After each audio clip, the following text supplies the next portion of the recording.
physicists and the best understanding of quantum mechanics, which is the basis of how reality is constructed, is that at any single step,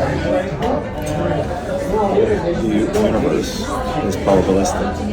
So there's a possibility that it can be one way or another, but actually it's superimposed of all possibilities all at once, and one of those comes into being, and when it does, it enters our universe, our consciousness, as being that case.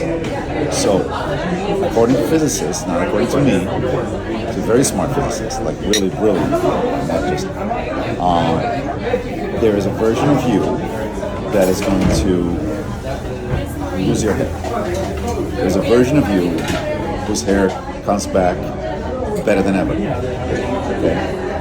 And so, how does that happen? How do those two versions divide? Because, so, I'm trying to figure out how that works. Okay, so that is there a way to have that version of you, or can we influence that in any way? So that those versions, is there a way to make a choice rather than things happening probabilistically? Because the most famous example is Schrodinger's cat, which Schrodinger came up with this idea, which is you put a cat in a box. There's a radioactive material that decays at random rate, and when it does decay, it breaks a cyanide pill. There's a little hammer that breaks the cyanide pill. The cyanide is released, and the cat dies. But you don't know if the cat is alive or dead. So what he was saying is, according to quantum mechanics, the cat is both alive and dead until you open the box and you look at it.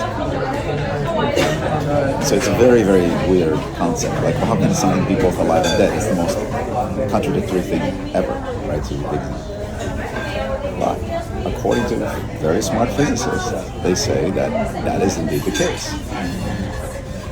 And so, if really smart people say that, who am I to disagree? Right? I say, okay, fine.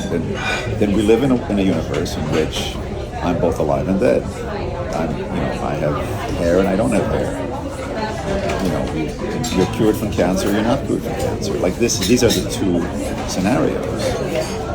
And so, going forward, is there a way to choose one or the other?